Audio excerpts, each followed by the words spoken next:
All right, so Senator, this is your second time running. You know the rules. You've done this before. Are you ready? I am ready. Are you ready? All right, let's do it. Let's get started. We have a questioner. This is an unusual election, and unfortunately, we can't focus only on the issues. We must get President Trump out of the White House before he does any more damage.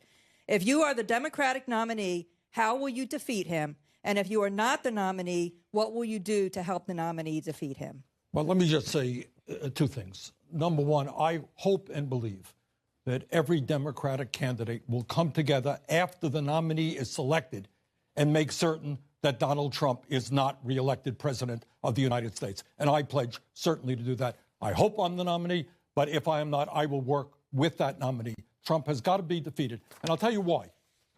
It's not only that we have a president who wanted to throw 32 million people off of the health care they had after promising that he would provide health care to everybody. It's not just a president who said he'd have a tax plan to benefit the middle class, but 83% of the benefits go to the 1%. I'll tell you, it's not just a president who said to the working class of this country, I am on your side. I'm not going to cut Social Security, Medicare, and Medicaid. And then he came forward with a budget, $1 trillion cut to Medicaid, $500 billion to Medicare, and $72 billion to the Social Security Disability Fund. But there's something even deeper. This president is the first president in the modern history of our country who is trying to divide our people up based on the color of their skin, the country they were born in, their sexual orientation, their gender, their religion. And that is an outrage. Our job is to bring our people together, not to divide them up. That's why Mr. Trump must be defeated. We have a next question. Tara Ebersol, a former biology professor from Baltimore County, Maryland. Tara, go ahead. Good evening. There's a lot of misinformation regarding your plan for universal health care. Would you please provide a brief overview of your plan and how it differs from that of other candidates? Good. Thank you. The United States, shamefully, is the only major country on earth not to guarantee health care to all people. We've got 30 million people today without any health insurance. Many of you are underinsured with high deductibles and high copayments, and we pay the highest prices in the world by far for prescription drugs. So, issue number one, I believe that health care is a human right, not a privilege, and we've got to guarantee health care to all of our people as a right. Number two, if we're going to do that in a cost-effective way, if we're going to make sure that we are not spending huge amounts of money, and in fact, lower the amount of money we're spending. We're now spending almost twice as much per capita on healthcare as any other country. That is unsustainable. The estimates is that in the next 10 years, we're going to spend $50 trillion on healthcare. The only way to provide healthcare to all people in a cost-effective way is a Medicare for all single-payer program. All right? That's what I believe, and that's what I will fight for. Now, good news is, before I ran for president in 2016, that was considered to be a wild and crazy idea. Today, a significant majority of the people support that concept. Now, the drug companies don't. The insurance companies don't, because they make billions of dollars every single year off of our wasteful and dysfunctional healthcare system. So I'm going to fight as hard as I can. There's going to be a bill introduced in the House, I believe this week, over 100 co-sponsors. We're going to reintroduce a bill in the Senate, I believe 16 co-sponsors. We are making real progress. Senator, let's talk a little bit about Medicare for all, because about half of Americans, as you know, they're insured by their employer plans. According to a recent Gallup poll, 70% of these people with private health insurance, their plans, they like their plans. They think their plans are good. Will these people be able to keep their health insurance plans, their private plans, through their employers if there is a Medicare for all program that you endorse? What will change in their plans is the color of their card. So instead of having a Blue Cross Blue Shield card, instead of having a United Health Insurance card, they're going to have a Medicare card. That Medicare card will allow them both to go to any doctor that they want. If they go into the doctor, they're happy. Any hospital they want. But you know what else? They're not going to be paying any private insurance premiums. If they are seniors, we are going to expand Medicare benefits to cover dental care, which is not covered for seniors, hearing aids, and eyeglasses. There will be comprehensive health care. People can go to any doctor, dentist, or hospital they want. So if they like their health insurance plan, they won't be able to keep their health insurance plan? Well, nobody, this business of liking your health insurance plan, which, by the way, employers change every single year. People like their doctors. They like the hospitals. They like the care they're getting. Our bill, in fact, right now, if you are in a particular program, you may not be able to go to the doctor that you want. Our program will allow you freedom of choice. But if they wanted additional private health insurance beyond Medicare for all, would they be allowed to purchase that kind of health insurance? If they want, our bill covers all health care needs, all. If people want cosmetic surgery, for example, yes, of course they can get private insurance. But our bill covers all comprehensive health care needs.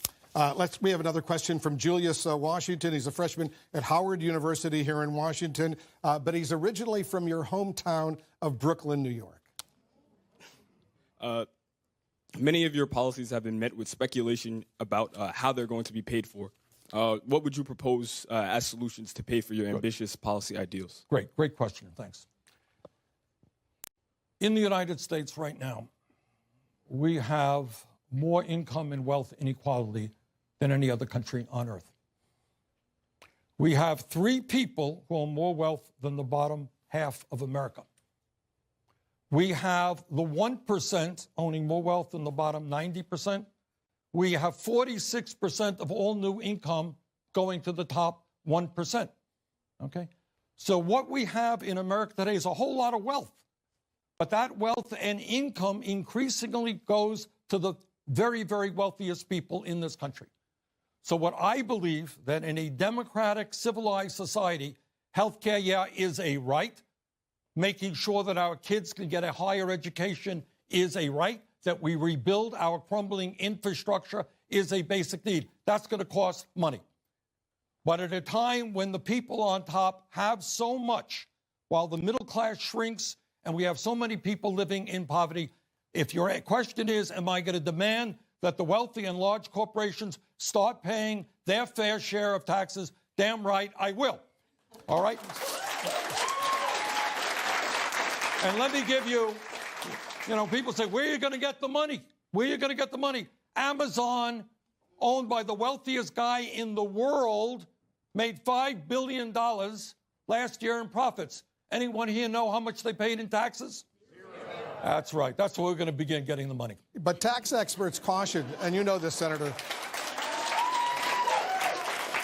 Tax experts caution that the rich will likely look for various ways to avoid paying these taxes. How will you ensure that the wealthy actually go ahead and pay these taxes? Well, that's what they do right now. Look, we have an economy today that works very well for the 1%. And what these guys do, and we have to deal with this, they stash billions and billions of dollars in profits in the Cayman Islands and other tax havens.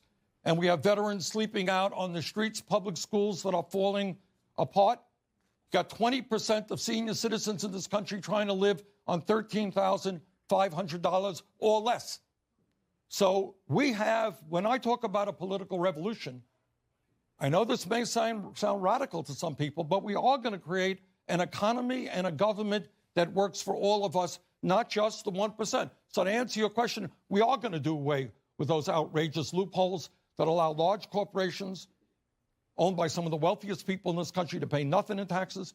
We're going to end their ability to put their money in the Cayman Islands under the tax havens. We have a question from Shadi Nassab, a student at American University. Shadi's from Denver. As we saw in the 2018 midterms, the Democratic Party has become more female, more racially diverse, and younger in age.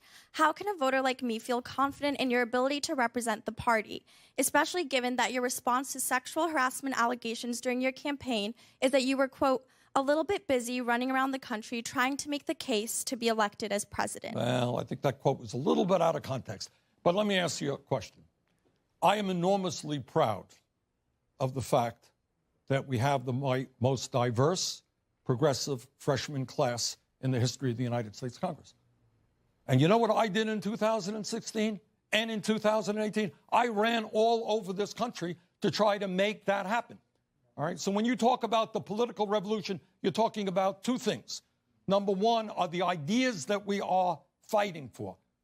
An economy that works for all, not just the 1%. But the second point that I have made over and over again is we're not going to be able to implement a progressive agenda unless millions more people get involved in the political process. So I am delighted. I am delighted. We started an organization called Our Revolution. I think Nina Turner is here. You know what the purpose of Our Revolution was about? Is precisely to bring young people into the political process. And I think we're making some real progress. Well, what are you going to do, Senator, to make sure that the allegations that occurred against your campaign a couple of years ago are not repeated? What are you personally going to do to make sure that doesn't happen again? Let me tell you what we have done and what we are doing. I was very upset to learn what I learned. When I ran for re-election in Vermont in 2018, we instituted, I think, maybe the strongest protocols against sexual harassment, and that will be the protocols we bring into the 2020 presidential election. Every employee of mine in this campaign will get significant amounts of training to understand what sexual harassment is about. Anybody who feels harassed will have an independent entity to speak to outside of the campaign, and we have hired some of the best people in the country to help us on this issue. We take this issue very, very seriously. How has it affected you personally, knowing what happened? It was very painful, and it will not happen again. All right, we got another question. Jacqueline Smith is with us. She's the circuit court clerk from Prince William County in Virginia. Hello, Senator. My question for you is, why have you decided to pursue the Democratic nomination for president, despite the fact that you have consistently run as an independent or other party for the last 50 years? And do you believe you can get a fair shake in the Democratic nomination process in light of your electoral history? Okay, let's set the record straight. I am a member of the Democratic leadership in the United States Senate. I've been a member of the Democratic caucus in the Senate for the last 13 years and in the House for 16 years before that. Won the Democratic nomination in my state. But in Vermont, I've chosen to run as an independent because it goes way, way back. To answer your question, in 2016, I think I will not shock anybody to suggest that the DNC was not quite even-handed. I think we have come a long way since then, and I fully expect to be treated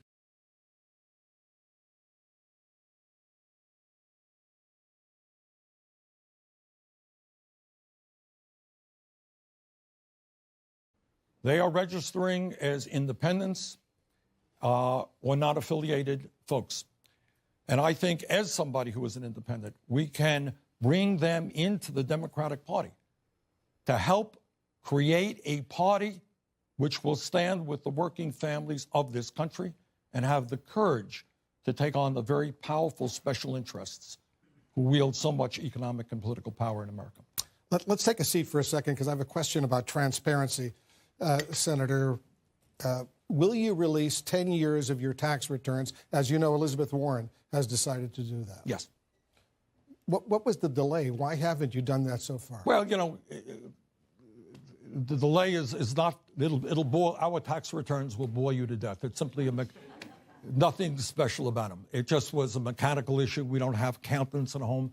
My wife does most of it, and we will get that stuff out. So when do you think we'll be able to see your tax returns? Sooner than later. What does that mean? Soon. Soon? Yes. Are they ready to be released already? I think that we have to just do a few more little things, but to check them out. But they're ready. And why didn't you do it the last time around? You were under a lot of pressure to do so. I wasn't under a lot of pressure. I didn't end up doing it because I didn't win the nomination. If we had won the nomination, we would have done it. All right, Senator. But again, I don't want to shock you, Wolf. They're very boring tax returns. We'll look forward to seeing them. All right, Senator, thank you very much. We have a lot more. We're going to be right back with more from our Democratic presidential town hall with Senator Bernie Sanders.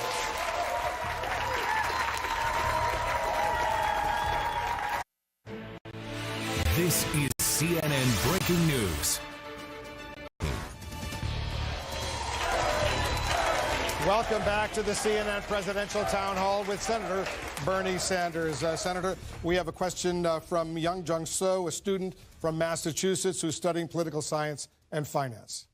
Hi, I'm a student at the George Washington University, which touts an impressive $73,000 sticker cost.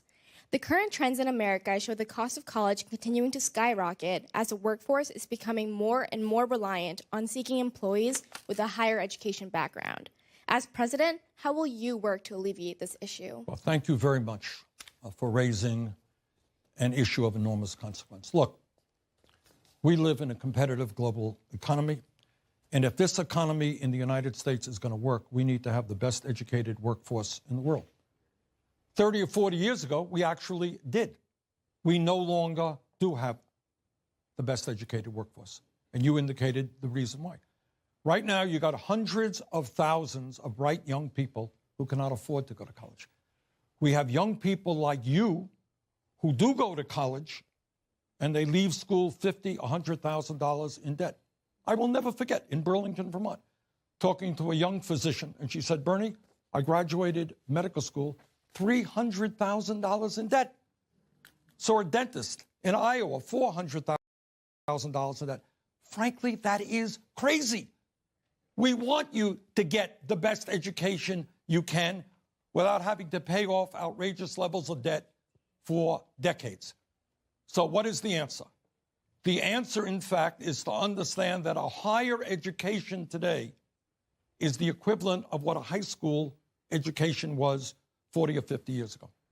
And that means we make public colleges and universities tuition free, and we substantially lower the outrageous levels of student debt. Right now, you have young people carrying debt with interest rates of 6, 7, 8%, and that is nuts. And then Wolf is going to ask me in 3 minutes, how are we going to pay for that? Yes, Wolf? Go ahead. All right. And we're going to pay for that by a tax on Wall Street speculation. That's how we do it, and that covers that. Now, I found it interesting that last year, many of my conservative friends didn't bother to ask Donald Trump how he would pay for $1 trillion in tax breaks to the 1% and private corporations. And if we can give $1 trillion in tax breaks to people who don't need it, we can make public colleges and universities tuition free all over this country. And that is a very high priority for me. Should private universities be held responsible for the very high tuition that's going on right now? I think they need to do a lot of examination, and some of them are. And what do you think they should do? I think maybe they don't want to build huge football stadiums, and I think maybe they don't want to necessarily pay their football coaches far more than they pay anybody else on their faculty. But I think as a nation, we are going to have to take a hard look at higher education, and not just higher education, by the way. Talk about education, talk about a dysfunctional child care system where working families all over this country cannot find quality, affordable child care. So we got to get our priorities right, not for tax breaks for billionaires, but for education for all of our kids. We got a question from Nikita Katru, a nonprofit worker here in Washington. Senator Sanders, can you make a simple, persuasive case as to why socialism is preferable to capitalism? Democratic socialism, right? Yes. Okay. Let me tell you what I mean by that so we're clear. Right now, we have a nation which prides itself on a lot of political rights. In other words, under the Constitution, thank God you have freedom of speech. Media can do its thing, even though Trump calls you an enemy of the people. How does that feel to be an enemy? That's another story. All right. I won't question Wolf. You don't think we are, though? No, I don't. Okay. I certainly do not. So we have political right, freedom of religion, and all of that is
have health care. You can't get ahead in this country, in this world, unless you have a decent education. We have got to, as a right, end the kinds of discrimination, the racism and the sexism and the homophobia that exist. So to me, when I talk about democratic socialism, what I talk about are human rights and economic rights. Senator, President Trump said in his State of the Union address, and I'm quoting him now, America, this is the president, America will never be a socialist country. Will that hold true if you're elected president? If I am elected president, we will have a nation in which all people have health care as a right, whether Trump likes it or not. We are going to make public colleges and universities tuition free. We are going to raise the minimum wage to a living wage of at least 50.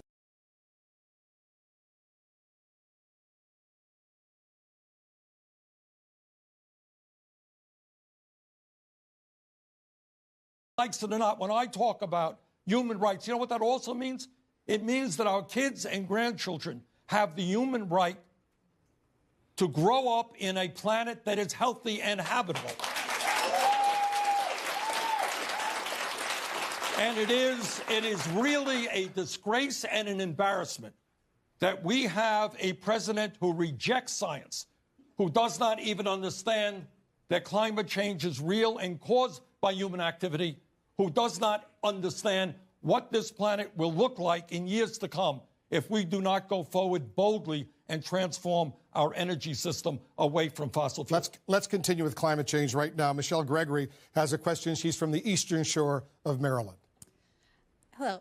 My home, the lower Eastern Shore of Maryland, part of the Delmarva Peninsula, is estimated to be one of the first places in the country to experience the effects of climate change. In fact, with more and more frequent flooding, it already is. What is your plan to help these rural communities in the poorest part of our state to fight climate change?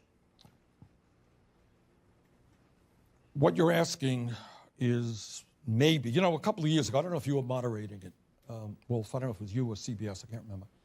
And somebody asked me, they said, what is the major national security issue facing this country? And you know what I said? I said climate change. And people laughed. Wasn't that funny? Well, people are not laughing now because they have read the scientific reports and they know that if we don't get our act together in the next 12 years or so, there's going to be irreparable damage. So let me lay it out on the line. We are going to have to not only take on Trump and his deniers, but we are going to have to take on the power of the fossil fuel industry. That is the coal companies and the oil companies and the gas companies. And we are going to have to transform our energy system away from fossil fuel to energy efficiency and sustainable energy. Now, the good news is that we know how to do that. The technology is there, and that technology will only improve. And here's the other good news when we make that transformation. We're going to create millions of good-paying jobs, weatherizing our homes, changing our transportation system, moving aggressively into wind and solar and other sustainable energies. But this, to me, is an existential crisis that impacts not just you and me and our generation, but our kids and our grandchildren. And we must accept the moral responsibility of leaving these kids, future generations, a planet that is healthy and habitable. And I will do everything I can to have the rest of the world. We can't do it alone. But we can bring India and China and Russia, countries all over the world, together in the fight to transform our energy system and save this planet. We have a question from Obina McAllister. She's active in Maryland Democratic Party activities and a mother of two. Most countries with developed economies offer public preschool as a standard benefit to all of their 3- and 4-year-olds. America does not, as we know. Instead, low-income parents here scramble for scarce public spots, while middle-income families scrounge to pay for increasingly costly private preschool. Very few can afford the cost of quality care. If you become president, will you support efforts to offer high-quality, optional, publicly funded preschool for all Americans? Want a one-word answer? Absolutely. Yes. All right, and I'll tell you why. Thanks for asking that question. This is an issue that does not get enough attention. Every psychologist in the world, what do they tell us? They tell us that the most important years of human development are 0 through 4 for intellectual and emotional development. And yet we have a system which is basically dysfunctional, as you described. You have workers who are underpaid, and yet you have parents, working class people, who cannot afford the care that they need, and many kids are not getting the kinds of nourishment, intellectual and emotional, that they need. And you know what all of the studies tell us? Is that when you invest in pre-K education and you make sure that kids are prepared for school, they are much less likely to drop out. They're much less likely to do bad things and end up in jail. Every dollar you invest in preschool education will be paid back many, many times. So we got a lot of work to do in education, from higher education to preschool to improving our public schools as well.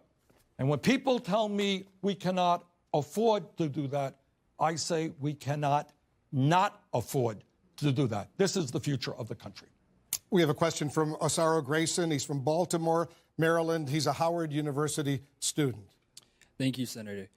In a political climate where we see the current president and his followers using terms such as fake news or alternative facts, how do you plan to have a productive discussion with somebody who is unwilling to accept facts? This is what I think we have to do. And again, as I mentioned a moment ago, when Trump talks, basically says the Wolf Blitzer and other people in the media produce fake news, they're liars, they are enemies of the people, understand what that means. This is an attack on the very fundamentals of American democracy. Because Trump does not want to be criticized. What he wants to do is disparage the media so that people do not believe what the media says. Now, my approach, and I should tell you that in the last several years, as I go around the country, and I will do it in this campaign, I go not only into communities which are progressive or democratic, we head out to Trump country. We head out to Trump country. And we are going to talk to those people, and we are going to expose Trump as the liar and fraud that he is. All right? Trump told working people that he was going to be on their side.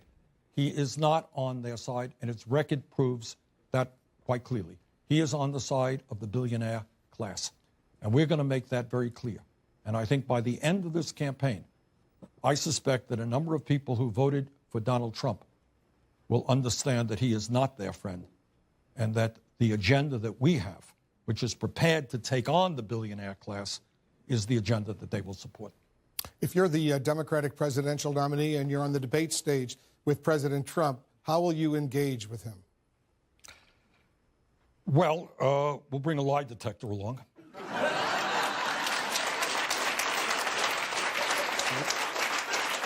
And every time he lies, it goes beep.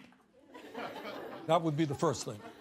I mean, it is, look, I have conservative friends. I don't mean to be overly facetious here. I have conservative friends. We all do. And they're honest people. They believe what they believe. I believe what I believe. And that's called democracy. And that's a good thing.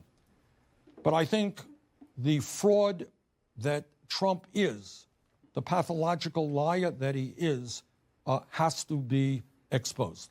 So we are going to hold him accountable for what he said and for what he did. He said he was going to provide health care to everybody. And then he proposes to throw 32 million people off the health care that they have. He said, you all remember, he said, I'm a different type of Republican. I'm not going to cut Social Security, Medicare, and Medicaid. And he brings forward a budget that does just that. So I think holding him accountable would be a good start in that debate.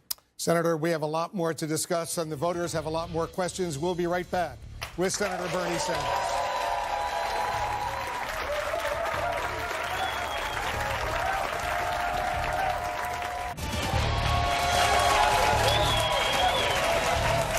We're back with Senator Bernie Sanders. Senator, we have a question from Troy Dante Presswood. He's a community leader here in Washington. Hey, Thank you, Senator, for being here.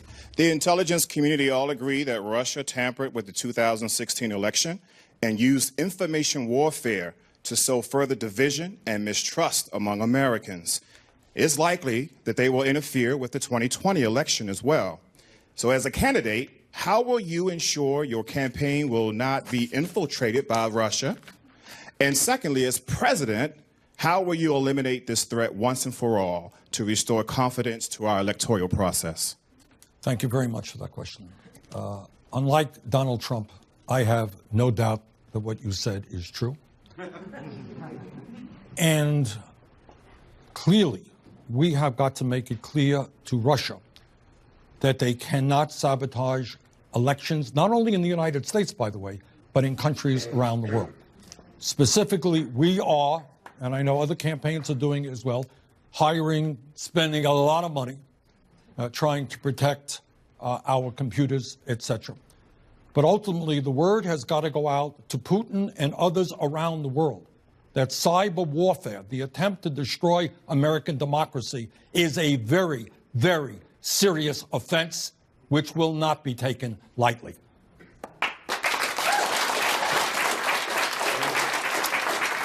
We have another question. I want to bring in Chanel Saldana, student at American University here in Washington. She's from Pittsburgh. Good evening. In light of the recent events in Venezuela, you came out against U.S. intervention, a contentious stance as many in Venezuela are currently suffering at the hands of Maduro through starvation and violence, and it is clear that he will not let humanitarian aid in. Under these circumstances and moving forward, do you have a clear position on U.S. intervention overseas, both economically and militarily, for nations that are under the regimes of these oppressive dictators? Thank you. Good question. There are a lot of awful things happening in the world, and what's going on in Venezuela is terrible. Their economy is a disaster. People are living in hunger and in fear. I strongly believe there has to be an international humanitarian effort to improve lives for the people. I think the evidence is pretty clear that the last election in Venezuela was not a free and fair election. And under international supervision, I want to see a free and fair election. But to answer your question, let me say this. I am old enough to remember the war in Vietnam. And I was as active as I could trying to keep the United States from going to war in Iraq. I was in the Congress at that point. And I am very fearful of the United States continuing to do what it has done in the past. As you know, or may know, the United States overthrew a democratically elected government in Chile and in Brazil and in Guatemala and in other countries around the world. So as someone who fervently believes in human rights and democracy, we have got to do everything that we can. But I think sometimes you have unintended consequences when a powerful nation goes in and tells people who their government will be. So my view is that whether it is Saudi Arabia, which is a despotic regime, or whether it is Venezuela, I think we have got to do everything that we can to create a democratic climate. But I do not believe in U.S. military intervention in those countries. Why have you, Senator, why have you stopped short of calling Maduro of Venezuela a dictator? Well, I think it's fair to say that the last election was undemocratic, but there are still democratic operations taking place in that country. The point is, what I am calling for right now is internationally supervised free elections. And I do find it interesting that Trump is very concerned about what goes on in Venezuela. But what about the last election that took place in Saudi Arabia? Oh, there wasn't any election in Saudi Arabia. Oh, women are treated as third-class citizens. So I find it interesting that Trump is kind of selective as to where he is concerned about democracy. My record is to be concerned about democracy all over the world. So we've got to do everything we can. But at the end of the day, it's going to be the people of Venezuela who determine the future of their country, not the United States of America. As you know, President Trump this week is meeting in Hanoi with Kim Jong-un, the leader of North Korea. If you were president, would you meet with Kim Jong-un? See, now, after all of the nasty things I said about Trump, let me say a good thing here, all right, is I think, look, nuclear weapons in the hands of a brutal, irresponsible dictator is a bad idea. And if Trump can succeed, in fact, through face-to-face meetings with Kim Jong-un and rid that country of nuclear weapons, that is a very good thing. So I think that the idea of going and meeting face-to-face with your adversaries is a good idea. I would like the President of the United States to bring Iran and Saudi Arabia together, to bring the Palestinians and the Israelis together. All right? So I wish the President the best of luck. This is a very important issue, and if we can get nuclear weapons out of the hands of Kim Jong-un, that will be a very good thing. We have a question from Regina Brennan. She's a student at Catholic University. She's from Philadelphia, a supporter of yours. She has a question about the president's border wall with Mexico. Good evening, Senator. My question for you is, if Donald Trump does get his wall, do you believe that it's worthwhile to adopt a plan onto your platform for deconstruction? Or with so much happening, not in just terms of undocumented migration, but of immigration in general, to adopt such a plan will deflect from more pressing issues? Yeah. In my political judgment, Donald Trump is not going to get the wall. And I think it really is outrageous. And by the way, there are a number of Republicans who feel the same way, that it really speaks to his authoritarian goals to somehow decide this is a national emergency that he's calling in order to build the wall. All right. The real national emergency that we have is that we do not have comprehensive immigration reform and a path toward citizenship. The emergency that we have is we have 1.8 million young people who are eligible for the DACA program who are scared to death any day that they could be deported, even though they spent their whole lives in this country. So the goal with immigration, in my view, is to finally deal with comprehensive immigration reform and a path toward citizenship and a humane policy at the border for those who seek asylum. America should not be the country which grabs little children at the border out of the arms of their mothers. That is not what this country is about. Senator, we're going to take another quick break. Much more with Senator Bernie Sanders right after this. Welcome back to our presidential town hall with Senator Bernie Sanders. Senator, I want to bring in Devon Bradley. He's a student at the George Washington University here in Washington. He's from Florida. Devon, go ahead. Thank you. Senator, my question to you is this. How do you plan to ensure the cost of medications like insulin won't continue to rise and that people over profit will hopefully become the norm in this country? Oh, you're asking me a question that I have worked on for a long, long time. Yes, sir. Don't get me going. All right. That's good. We have a limited amount of time here, but let me just say this. The pharmaceutical industry is the most greedy entity in this country today. Today in America, if you can believe it, 1 out of 5 people cannot afford the medicine that they need. You talk about insulin.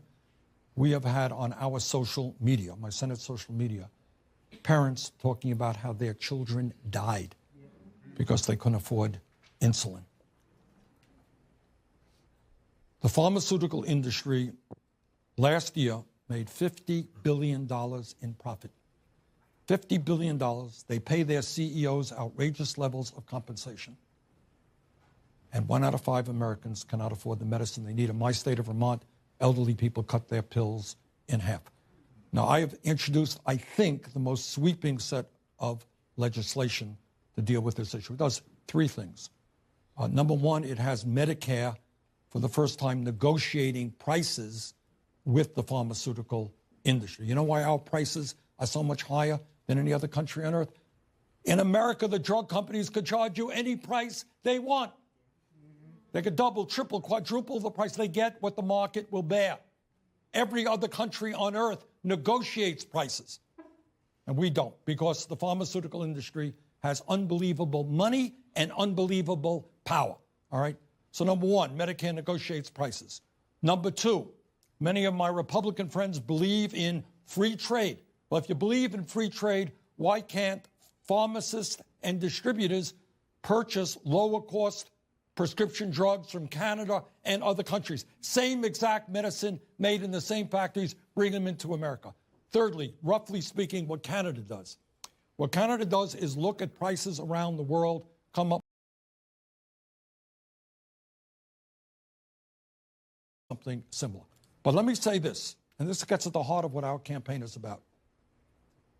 The drug companies have so much wealth and so much power that they are not going to be easy to defeat. I was involved in a situation in California where we people in California tried to lower prices. Do you know how much money the drug companies spent in one state on one referendum? Anyone want to guess? $131 million. Okay, they have endless amounts of money. So in my campaign, we announced today, I'm getting a little off topic here, that we have signed up 1 million people to participate in the campaign. And the reason we are going to run an aggressive grassroots campaign is that at the end of the day, you don't beat the pharmaceutical industry here in Washington, D.C. They own the Congress. That's the fact. They have lobbyists all over the place. The only way you beat the drug companies is when millions of people stand up and say, I'm not going to allow you to kill my wife or my kids. We're not going to pay outrageous prices. All right. Senator, that's a long answer to an important question. We have a question from Noel Osama. He's a policy analyst here in Washington. Thank you, Senator Sanders. There's a deep sense of mistrust for you by some within the African-American community. Many feel you undermined Secretary Clinton after her nomination by not showing enough support, and which contributed to President Trump being elected. Along with that, many also feel that you are at times racially insensitive, and by virtue of your background, don't reflect their experience enough. How do you address these concerns, and what's your approach to winning their votes? Well, first of all, I reject the first premise that you made. I knocked my brains out. In fact, I just saw a letter today from Hillary Clinton, which said, thank you, Bernie, for working so hard in my election, all right? We went to state after state. I think we had 35, 40 rallies in all of the battleground states. So I do not accept for one moment that I did not do everything that I could. And then people say, well, some of your supporters voted for Trump. True. But some of Hillary's supporters in 2008 voted for McCain. That's the reality. More of those did that than voted for me. Now, on the second point, okay, we ended up winning among younger people more votes from young African Americans, Latinos, Asian Americans, Native Americans than Clinton and Trump combined. All right. Furthermore, if you look at the polling out there, we're doing quite well with the African-American community. But let me just raise an issue here. Maybe I haven't been as strong on this issue as I should be. I talk about the fact that we have a nation of massive inequality, okay? And I believe that. I think that's the most important issue we can talk about. But within that inequality, we have another inequality, and that is racial disparity. And it's important that everybody understands that. That means that the wealth gap between a white family and a black family is 10 to 1. If you are a black mother, the likelihood is that you will have a baby that will die. Your infant mortality rate 2.5 times higher than a white mother. If you are a black businessman, I remember talking to a fellow in Milwaukee, black businessman, said, Bernie, I can't get a loan from the bank. And his business was pretty good because of redlining. Black kids are leaving college more deeply in debt than white kids. So we have an enormous amount of disparity in wealth, in education, in health that must be addressed. And I will work as hard as I can, number one, to have a cabinet that reflects what America is, and number two, to do everything that I can in every way to end all forms of racism in this country.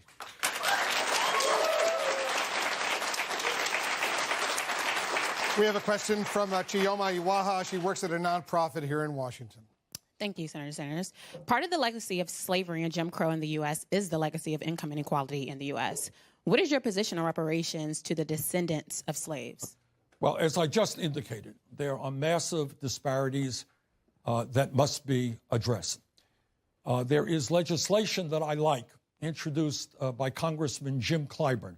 It's called the 10-20-30 legislation, which focuses federal resources in a very significant way on distressed communities, communities that have high levels of poverty. So as I've just indicated, I think we have to do everything that we can to end institutional racism in this country. It is not acceptable to me that the rate of childhood poverty among the African American community is over 30% in this country. That is beyond belief.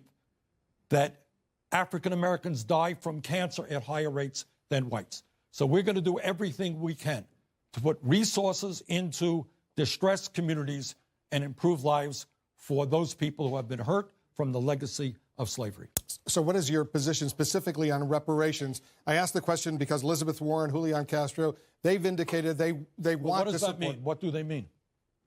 I'm not sure that anyone's very clear. What I've just said is that I think we must do everything that we can to address the massive level of disparity that exists in this country. I'll tell you what they mean, because Elizabeth Warren has said black families have had a much steeper hill to climb. We need systematic structural changes to address that.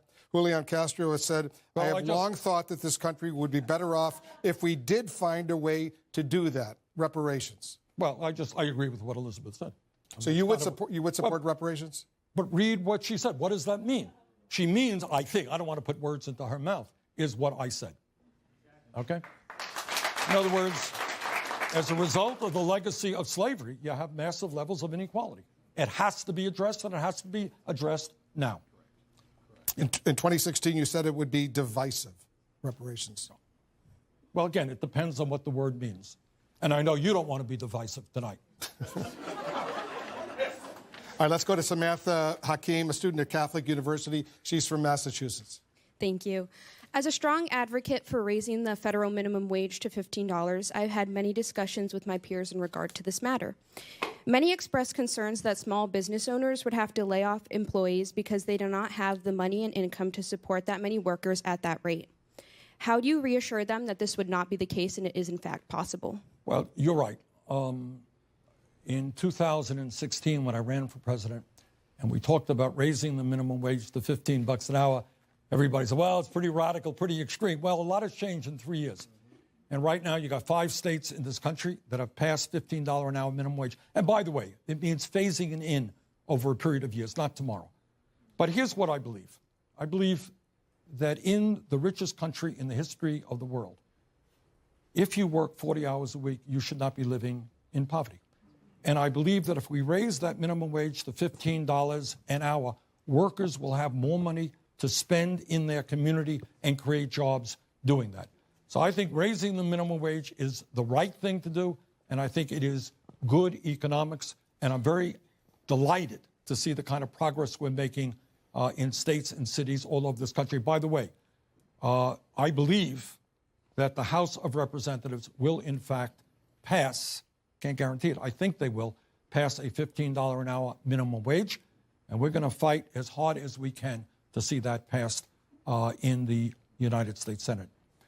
We should not have to have, in this country, working people working 2 or 3 jobs just to pay the bills. So we have Bo Finley's a lawyer here in Washington. A lawyer, all right. My apologies. Thank you, Wolf. Senator Sanders, every Texas resident has 2 senators and a member in the House. Every Florida resident has 2 senators and a member in the House. Every Ohio resident has 2 senators and a member in the House. I live in Washington, D.C., and have no such representation. What will you do to help me and my fellow 700,000 Washingtonians do to receive full representation?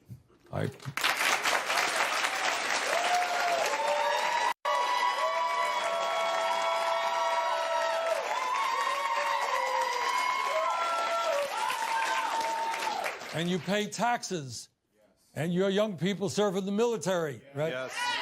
Well, I think it would be, I come from one of the smallest states in America. There will be about 620,000 people in the beautiful state of Vermont.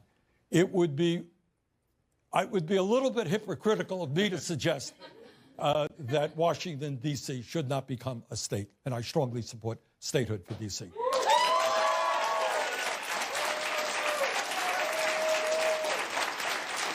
So what can you do to make that happen? Well, everything that we possibly can. Look, I think, this is a political issue. It's political. It's hard to argue the facts that the gentleman raised. People pay taxes. They live here. The size of this community is larger than some states. Why don't they have senators and a member in the House? The answer, not shockingly, is the Republicans kind of guess that this will be 2 Democratic senators. Given the fact that this city consistently votes overwhelmingly Democratic, that's the opposition right there. And I hope that my Republican colleagues, do the right thing. People here are entitled to representation in Washington.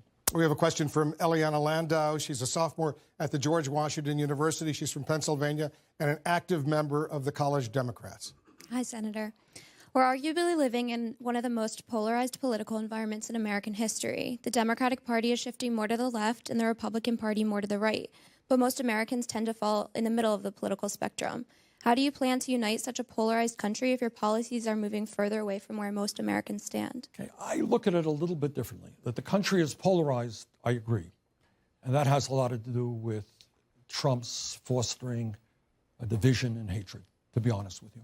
And it concerns me very much that the level of number of hate crimes are going in this country. But here's the other side of that story, is that if you ask people in red states, conservative states, you go to Oklahoma and you go to Missouri, wherever you go, and you say, do you think it makes sense to give huge tax breaks to billionaires and then cut Social Security, Medicare, and Medicaid, which is what the Republican leadership wants? You know what they say in red states? You're crazy. Of course we don't believe in that. Do you believe that health care is a right? Yeah, we do. Think we should raise the minimum wage? Yeah. Think we should have pay equity for women? Yeah, that makes sense. Think we should rebuild our crumbling infrastructure? Well, of course we could. Because my car nearly, disappeared in a pothole the other day. Okay? Do you think we should deal with climate change? Yeah, we should. Should we address racism and sexism and homophobia? Many people believe in the conservative states that we should. So I start off from the premise that we're not quite as divided as some would.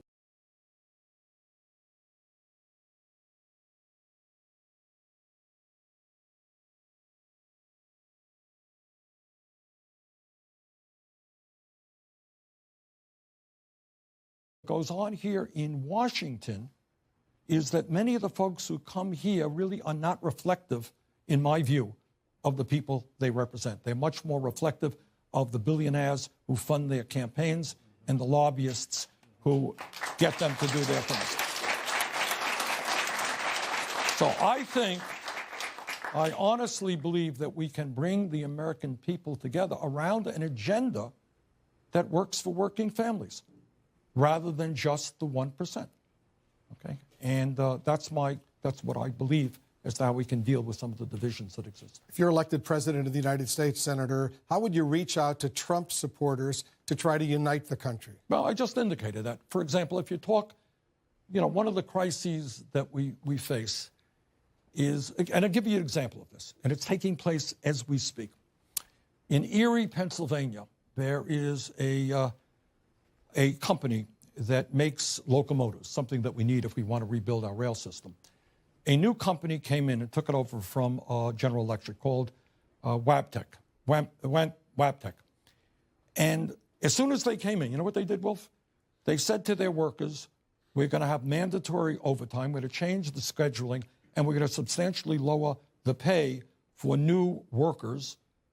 And meanwhile, as a result of the merger, they gave tens and tens of millions of dollars in bonuses to CEOs and high-ranking officials in the company.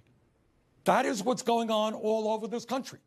Large corporations cut health care and benefits for their workers, and the CEOs make 300 times what their workers make. You go to Trump country and ask people there whether they think that makes sense. All right? I am very worried about artificial intelligence and robotics and what it will mean to working people in this country. We need to have a long discussion to make certain that millions of workers are now thrown out on the street because of robotics. Technology is a good thing, but it has to be a good thing for workers and not just the people who own that technology. All right, and the Trump people believe that as well. Now, I'm not going to say that within Trump's camp there aren't some people who are racists and sexist. There are. We have seen that. But I don't believe that is the case for most of those folks. I think many of these people are people who have worked hard their entire lives, and their standard of living is going down. In many cases, they're making less today than they did 30 or 40 years ago. They're looking at their kids, and they're seeing that their kids will have a lower standard of living than they do. In fact, in many rural communities in America, if you can believe it, life expectancy is going down. Opioid epidemic, what the doctors call the diseases of despair. Heroin, opioids, suicide, alcoholism, serious problem all over those communities. We have got to reach out to those people, and we have got to stand with them for decent jobs, decent health care, decent education. And I think we can win many of them over. Very quickly, Senator, Democrats want a candidate who can beat Donald Trump. Why do you think you're the most qualified to beat Donald Trump? Well, first of all, let me say that there are a lot of really good candidates in this race, and many of them are personal friends of mine. I've known Elizabeth Warren for like 25 years, you know. And I'm going to do everything I can to make sure that we discuss policy and not personality and not make it ugly. But as I look at what happened in the last election, I look at states like Pennsylvania, Michigan, Wisconsin, and Florida. I think we could win those states. I think the message of our campaign is that we've got to bring our people together, black and white and Latino, bring our people together around an agenda that creates a government that works for all of us, that we deal with the horrific trade policies that we have, that we raise the minimum wage, that we make education available to working families, child care available, that we guarantee health care to all people.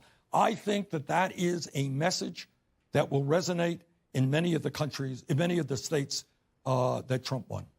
Thanks to Senator Bernie Sanders, and thanks to our audience members for their questions. Our coverage continues right now with Chris Cuomo.